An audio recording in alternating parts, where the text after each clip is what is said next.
হয়ে থাক। তো আজকের বিশেষ নিবেদন, অচেনা যাত্রী। রাত 10:30। অরুণপুর থেকে শেষ বাসটা ছাড়ল। মাত্র কয়েকজন যাত্রী। রাত বাড়ার সঙ্গে সঙ্গে কুয়াশা ঘন হয়ে আসছে। সুমিত জানলার ধারে বসে বাইরে তাকিয়েছিল। হঠাৎ বাস একটা নির্জন স্টপেজে থামল।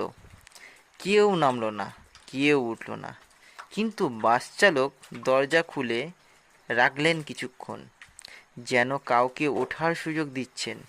সুমিত অবাক হয়ে সামনে তাকালো। একজন মানুষ উঠে এলো বাসে, একদম নিঃশব্দে। লোকটা লম্বা, শুকনো, মুখটা অদ্ভুত রকম ফ্যাকাশে। সে এসে সুমিতের পাশে বসে পড়ল। ঠান্ডা একটা গন্ধ ভেসে এলো তার দিক থেকে। সুমিত অস্বস্তি বোধ করলো। সে জিজ্ঞাসা করলো, আপনি কোথায় নামবেন? লোকটা ধীরে ধীরে মুখ ফেরালো। তার ফাঁকা চোখ দুটোতে একটা ভয়ঙ্কর শূন্যতা। সে নিচু স্বরে বলল, আমি তো নেমে গেছি অনেক আগেই। সুমিতের শিরদাঁড়া বইয়ে ঠান্ডা স্রোত নেমে গেল। বাসের অন্য যাত্রীদের দিকে তাকাতেই সে দেখল সবাই অনবরত তার দিকে তাকিয়ে হাসছে, কিন্তু তাদের চোখে কোনো প্রাণ নেই।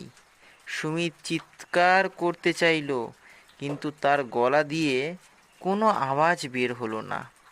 চারপাশের সব কিছু কুয়াশার মতো মিলিয়ে গেল। পরের দিন সকালে সেই বাসটিকে রাস্তার ধারে উল্টে পড়ে থাকতে দেখা গেল।